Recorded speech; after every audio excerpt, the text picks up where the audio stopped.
This module covers surgical procedures that don't fall into other categories. In other words, they are not minor procedures, high-risk procedures, or diagnostic endoscopic procedures. For information about those categories, refer to their respective modules. Medicare has very specific rules for surgical procedures, which are typically performed in the operating room or in a procedure room. These rules concern residents and fellows only. Students may not perform or document procedures. For non-Medicare patients, the rules are not as strict. In this module, we will review the Medicare rules first, and then we'll discuss the non-Medicare rules. For surgical procedures, the Medicare requirements are simple. The teaching physician must be present for the key or critical portions of the case. The teaching physician determines the key or critical portions of the surgical case. These portions may or may not involve opening and closing of the surgical field. The teaching physician must also be immediately available at all times throughout the case, opening through closing, or arrange for another teaching physician to be available throughout the case. This means the teaching physician cannot be performing or supervising any portion of another case. They do not have to be present in the operating room, but they must be able to be gowned and gloved within minutes, as to not jeopardize patient care. For non-Medicare procedures, the teaching physician must be present during the key or critical portions of the procedure. However, there is a little more flexibility with regard to the non-key portions of the non-Medicare procedure. In short, the teaching physician must remain on the premises throughout the case, while ensuring appropriate assistance is available to the resident or fellow should the need arise. The teaching physician or the resident or fellow may document the involvement of the teaching physician, but the teaching physician is solely responsible for ensuring that his or her presence is reflected. When any portion of any two cases overlap, and at least one of them is a Medicare case, all of the following must be met in order to bill the Medicare case. All critical or key portions of the first case must be completed before the teaching physician may move to the second case. In other words, the teaching physician may not bounce back and forth between two cases. The key or critical portions of each case may not overlap.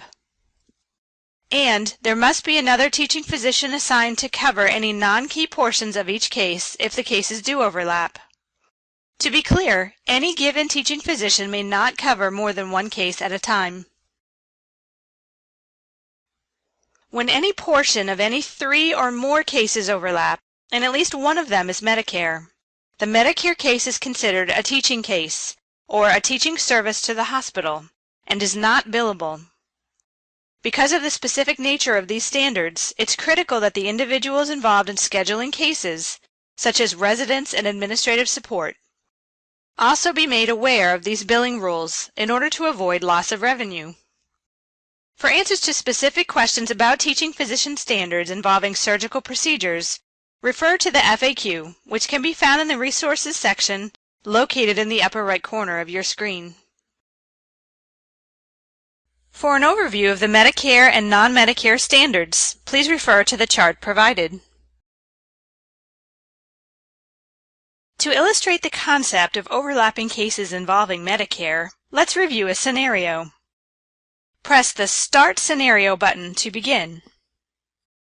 Here we find two cases to explore for two residents.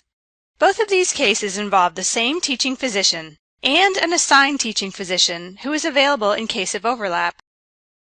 The first case is a non-Medicare case. The second involves the rules applicable for Medicare.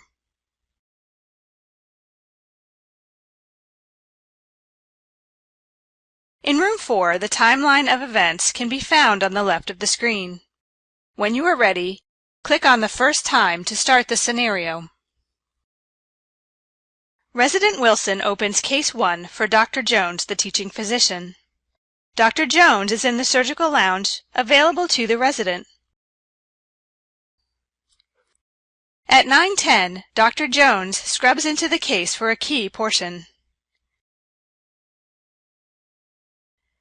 Dr. Jones steps back out to take a call at 9:40. Dr. Jones rejoins the case at 9:58 for the second key portion of the case. All key portions of Case 1 are done at 10:10, so Dr. Jones checks with Dr. Smith. At this time, they switch cases. Dr. Smith will now provide the required supervision and availability for the duration of Case 1. Press the Cases button to view Case 2. The second involves the rules applicable for Medicare.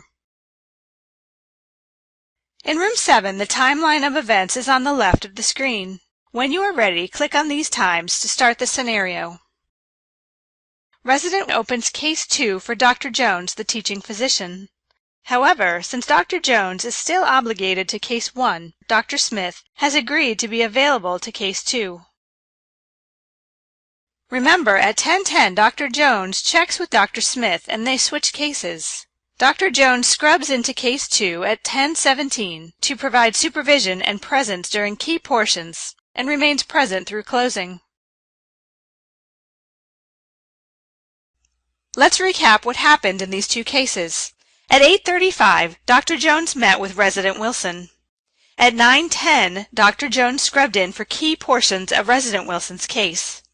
At 9:40, Dr. Jones stepped out but did not leave the case, so at the same time Dr. Smith met with Resident Cooper to open this case. At 9:58, Dr. Jones rejoined Resident Wilson's case. At 10:10, Dr. Jones and Dr. Smith met up to switch cases, making Dr. Jones available to be present for key portions of Resident Cooper's case at 10:17. Are these both billable cases?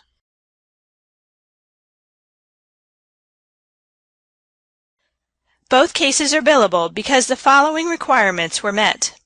1. The key and critical portions of each procedure do not overlap. And 2. A unique attending was available to each case during the non-key portions.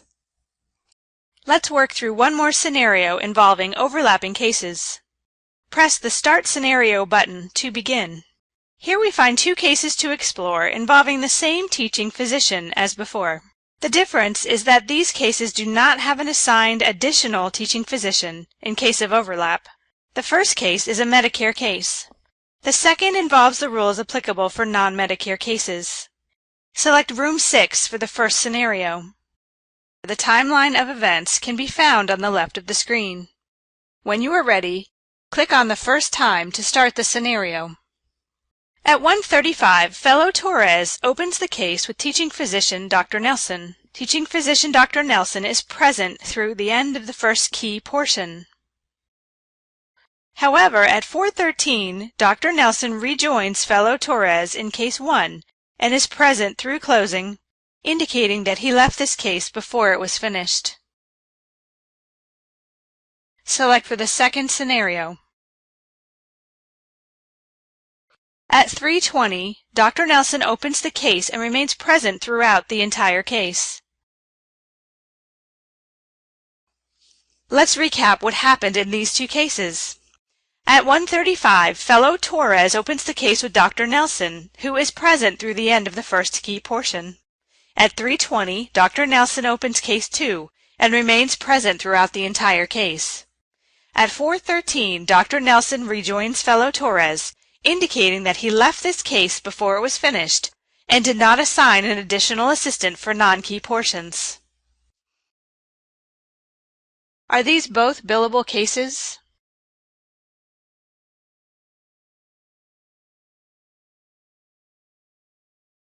Even though key portions did not overlap, the Medicare procedure is not billable, as the teaching physician did not complete all key portions prior to becoming involved in another case. The teaching physician also did not arrange for coverage as he was performing another procedure in Case 2 during that time.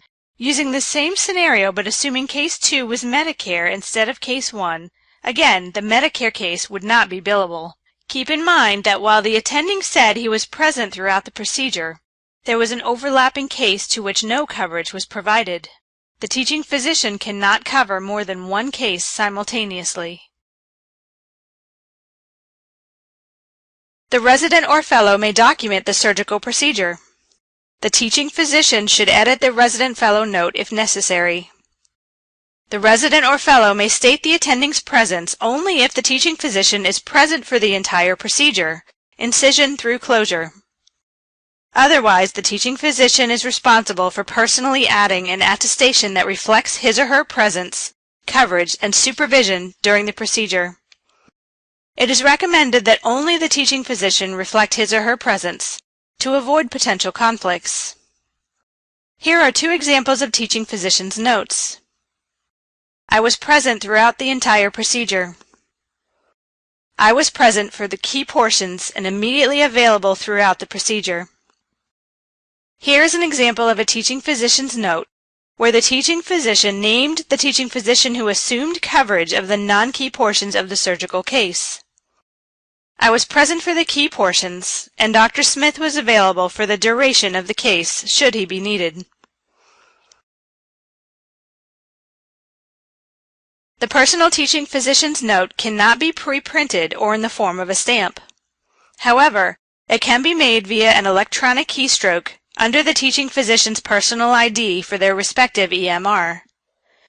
We have worked with our primary EMR applications, Allscripts, Epic, and Cerner, to ensure electronic attestations are available from a menu of choices to aid the teaching physician in appending to a resident note. These attestations contain the minimum language required for a teaching physician's note. Access the Resources area to find instructions on how to add electronic attestations within the various EMR systems. For assistance with other systems, contact the Professional Integrity Office. Also, the teaching physician always has the option of free texting or dictating his or her attestation. For post-op visits, the teaching physician determines which visits are key or critical and require his or her presence. However, the teaching physician must have seen and evaluated the patient and participated in the post-op period in order to support billing the global surgical package. Pre- or post-op services may not be solely handled by residents or fellows. The teaching physician need only document the following to show their involvement in post-op services. I saw and evaluated the patient. I agree with or have edited the above note. It is expected that a resident or fellow will fulfill the role as first assistant. However, due to the nature of a case, it may be necessary to have another attending or teaching surgeon fulfill this role. Medicare will only consider payment for an assistant at surgery if the procedure is approved for an assistant in their fee schedule, and if the primary surgeon has identified in the operative note the name of the attending assistant with a statement that says, "No qualified resident was available." For an overview of the Medicare and non-Medicare standards, please refer to the chart provided. You have successfully completed this module. For more information, please refer to the Surgical Procedures document, located in the Resources area in the upper right corner of the screen. Thank you.